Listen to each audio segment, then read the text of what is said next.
الحمد للہ وکفا والصلاة والسلام علی سید الرسل وخاتم الانبیاء وعلی آلہ وصحبہ الاتقیاء اما بعد فاعوذ باللہ من الشیطان الرجیم بسم اللہ الرحمن الرحیم فصل لربک وانحر وقال رسول اللہ صلی اللہ علیہ وسلم من کان له ساعة ولم یضحی فلا یقربن مصلانا او کما قال علیہ الصلاۃ والسلام صدق اللہ العظیم وصدق رسول النبی الکریم الامین ونحن علی ذلک من الشاہدین والشاکرین والحمد للہ رب العالمین۔ محترم و مکرم سامعین و ناظرین کرام، آج کی اس نشست کے اندر قربانی کی شرعی حیثیت کے حوالے سے انشاءاللہ گفتگو ہوگی۔ قربانی ایک ایسی عبادت ہے جو حضرت آدم علیہ السلام کے زبانے سے تقریباً ہر امت کے اندر چلی آ رہی ہے اور آج تک ہو رہی ہے۔ اللہ رب العزت قرآن مجید میں فرماتے ہیں وَلِكُلِّ أُمَّةٍ جَعَلْنَا مَنْسَكًا کہ ہر امت کے لیے ہم نے ایک قربانی کو مقرر فرمایا تھا۔ اسی طرح حضرت آدم علیہ السلام کے بیٹے حضرت حابیل اور اسی طرح جو ہے قابیل کے ذکر کے اندر یہ فرمایا اذ قربا قربان فتقبل من احدہما کہ ان دونوں نے قربانیاں پیش کی اللہ رب العزت کی بارگاہ میں، تو اللہ رب العزت نے ایک کی قربانی کو شرف قبولیت سے نوازا۔ تو قربانی جو ہے اس کی تاریخ بھی اتنی پرانی ہے جتنی انسانیت کی تاریخ پرانی ہے، اور اسلام کے اندر بھی اس کی بہت زیادہ اہمیت ہے۔ رسول اللہ صلی اللہ علیہ وسلم سے صحابہ کرام نے عرض کیا یا رسول اللہ صلی اللہ علیہ وسلم ما هذه الاضاحی کہ یہ قربانی کیا ہے؟ آپ صلی اللہ علیہ وسلم نے فرمایا سنت ابیکم ابراہیم کہ تمہارے باپ حضرت ابراہیم علیہ السلام کی سنت ہے۔ صحابہ کرام نے عرض کی یا رسول اللہ ما لنا فی ھذہ کہ اس قربانی کے اندر ہمارے لیے کیا ہے؟ تو آپ صلی اللہ علیہ وسلم نے ارشاد فرمایا بکل شعرۃ حسنۃ کہ ہر بال کے بدلے میں ایک نیکی ہے۔ صحابہ کرام نے عرض کیے کہ اون کے بارے میں آپ کا کیا خیال ہے؟ آپ نے فرمایا کہ ہر اون کے بال کے بدلے میں ایک نیکی ملے گی۔ اسی طرح دوسری حدیث مبارکہ ہے آپ صلی اللہ علیہ وسلم کے بارے میں ارشاد فرماتے ہیں اقام رسول اللہ صلی اللہ علیہ وسلم بالمدینۃ 10 سنین یضحی کہ آپ صلی اللہ علیہ وسلم مدینہ منورہ کے اندر 10 سال تک جو قیام فرمایا، آپ صلی اللہ علیہ وسلم ہر سال قربانی دیا کرتے تھے۔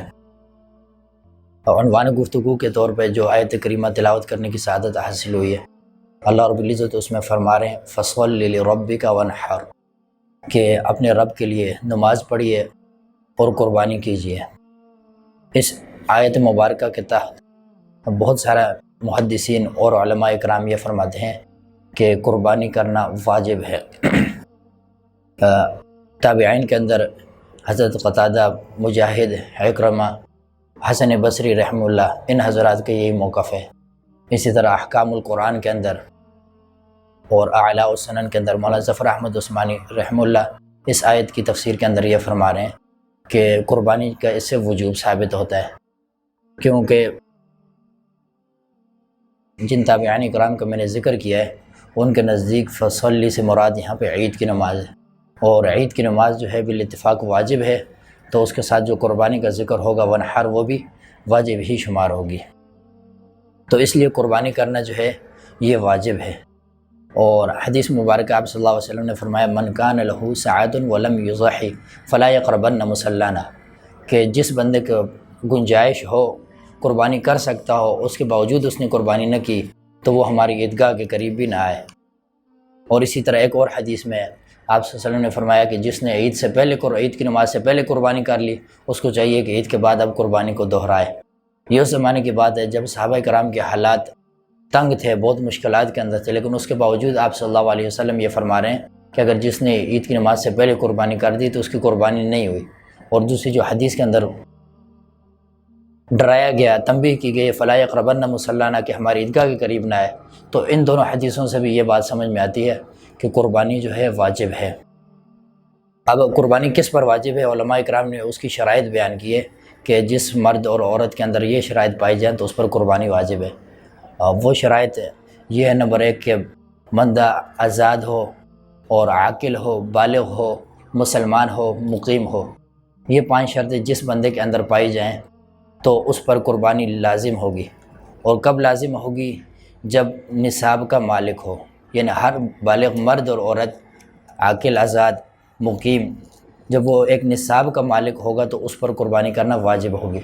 اب قربانی کا نصاب کیا ہے؟ وہی نصاب ہے جو صدقۃ الفطر کا ہے، یعنی سونا، چاندی، مال تجارت اور نقدی، اس کے علاوہ جو ہے ضرورت سے زائد سامان، ان 5 چیزوں کی قیمت 52.5 تولہ چاندی کو اگر پہنچتی ہو تو پھر اس بندے پر جو ہے قربانی کرنا واجب ہوگا۔ 8 جولائی 2021 چاندی 52.5 تولہ جو ہے اس کی قیمت تقریباً 75,600 روپے بنتی ہے۔ تو لہٰذا آج کے حساب سے، یعنی 8 جولائی 2021 کے حساب سے دیکھا جائے تو ہر ایسا بندہ جس کے پاس 75,600 روپے یا اتنی مالیت کا سونا اور اس کے ساتھ پیسے یا جو نا ضرورت سے زائد سامان، چاندی یا سامان تجارت اگر اس کے پاس موجود ہے تو ہر ایسے بندے کے ذمہ جو ہے قربانی کرنا لازم ہوگا۔ اللہ رب العزت ہمیں دین کو سمجھنے اور اس کے مطابق زندگی گزارنے کی توفیق عطا فرمائے۔ وآخر دعوانا الحمدللہ رب العالمین۔